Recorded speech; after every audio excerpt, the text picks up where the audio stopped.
workspace coaching, workspace orientation. This is what we're going to talk about at Clona Conversation. My name is Lois Mantai Samba, aka Clona for Clona Conversation. As always, I come with hot topics, things that you need to hear, things no one talks about, but you actually need them. On this channel, we are going to discuss about workspace. Workspaces are places where we stay mostly. We spend a lot of time in our places, whether you are a car washer, jetting, whether you are a restaurant attendant, waitress, waiter, whether you are an admin, finance officer. This is the place where you're going to find content that gives you value for your time and value for your money. And I am your host and your coach.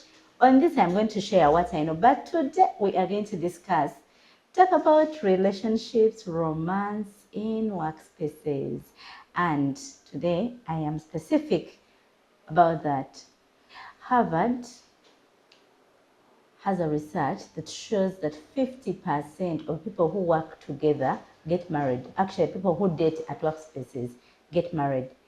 It also says that 40%, in other words, 4 out of 10 people in your workspace have a relationship, a fling, a thing that is starting up or is already mature, and 40% of them have actually had a one-night stand. Can you imagine? Let me repeat these statistics. 50% of the people who date at workplaces get married. So out of those workspace couples, 5 of them get married. Can you imagine? So we have so many parents who met at workspaces. But today I want to talk about the things that make people get relationships, start romance in workspaces, and things that actually entice people to end up sleeping together, forming relationships, and also break up, and all the chaos that comes with it. Number 1, proximity. You know, when people work together and stay long together, you can imagine in a room like this, like where we are seated here, and just the 2 of you or 3 of you, and 1 is a man, 2 are girls. And the attraction that happens, the 8 hours you spend together, sitting, discussing, sharing food, snacks, sharing juice, some tea, having good conversations, bad conversations, cry on each other's shoulder, and all that. All those things make people draw closer to each other, and they end up have relationships. So in other words, it's very normal for people to have relationships in workspaces. Let me give you an example. Ladies who work in the market, you might think that this is a thing for only people in offices, but people who work in markets, garage, washing bays, restaurants, they also end up having relationships, romantic relationships at workspaces. This is simply because they spend long hours together, talk about different things, spend hours and hours discussing matters concerning their lives, sharing, finding solutions. And you know, when you work on a project, find solutions. For example, people in the market, they have a problem maybe with the taxes and the licenses. They work on this project and negotiate those taxes, negotiate the licenses as they are discussing and spending time together and supporting each other in the workspaces. They end up liking themselves. And then things happen, they end up in romantic relationships.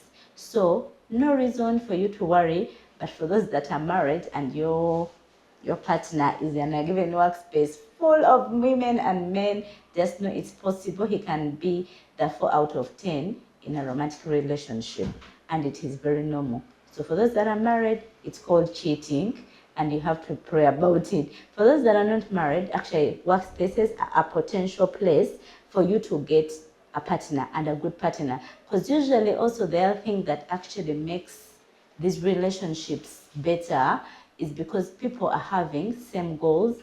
They are at the same level of understanding. Let me say, for example, if you sit in a finance department, we are most likely, we are all accountants, we are CPAs, SCCA people, and the conversations and the level of understanding is quite the same. So because of that, there is a high appreciation of each other, and your reasoning is the same.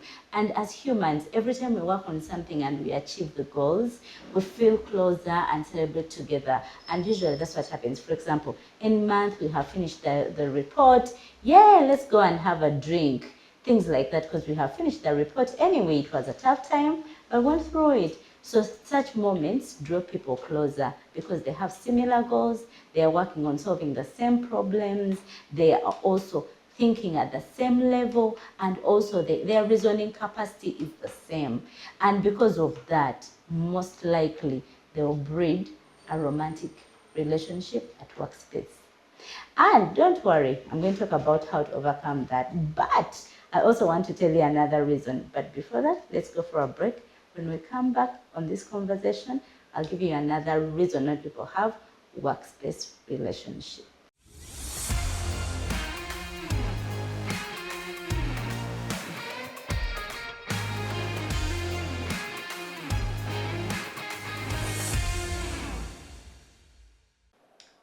Yes, we are back with our episode talking about romantic relationship in our workspaces. And many people keep wondering, how do you even start dating your boss? But I want to tell you it's possible. Like I said in the previous minutes, it's usually about proximity, people living together, being together. The togetherness causes all that. But I want also to tell you that also the fact that they work on same projects, they use the same brains, they have the same goals, they are similar in so many ways, they end up being attracted to each other and they fall into relationships. It's too bad if such people are married or one of them is married, but it's also too good if none of them is married. Like the research said in Harvard, 5 out of 10 usually end up in marriage and have good relationships. So I want to talk about the other reason why people actually fall in love. It's comparison. When, for example, for those that are married, you will spend the whole day, like you meet a cute research M&E person like Lois, spend the day with her working on concepts, research notes, doing ethics approvals, and all the things that we do in our spaces. And you're comparing me with your wife who is at home shouting at kids to finish their homework, screaming at them to finish their dinner. Where is that juice? Why are your shoes? Why is your back like this? And then every time you're at home, you're comparing your workmate to your wife because she looks all put together, like running over, like some of us, like she looks all put together. It looks like she doesn't even scream. So because people compare their partners to their workmates, of course, at workspaces we look cute, we are calm, we are guided by rules and principles. We are not going to scream at you. But at home, that same person, that Lorna is seeing here, you'll find her with a bonnet on the head, screaming at children, you, why are you not doing it? But because you are not seeing me in that area, you're thinking I am doing better than your wife at home. And that breeds relationships, a work romance, more and more, because people think the people at workspaces are cuter than the people at home. Let me tell you, she's more attractive, she looks cute simply because she is at the workplace. She has to show up and show up. Like, I come, even if I have problems and I'm a badass and everything, I will look cute at the workspace, then go home and scream at the kids. I don't even lay my bed, Yeah, and if you have fallen for that before, sorry. We are sorry, but we are giving you these tips. So do not compare your partners to your workspace, work office mates, because they are not the same. They do not speak the same way. The environment does not provide the same circumstances. The fact that at home she's pregnant, probably she's taking care of you when you're sick, she's taking care of the children. There are things she can't be. You can't find me putting on red lipstick at home, feeding children. You can't find me putting on a suit properly, all fitted, all the sleeves are all in order when I'm washing dishes. It's not possible. But because we do not go beyond that, we keep thinking that our partners at home are not as good as our workmates in the workspace. So that has breeded a lot of romance and ends up in conflict and chaos, and then people end up losing their jobs. So if you have fallen for any of those things, either it was proximity, or you thought this girl is so cute, she's achieved deadlines, she's a CPA, she's an accountant, she's a CPA, she's a PhD holder and all that, or you thought she's better than your wife, sorry. But till next time, I'd love to say bye.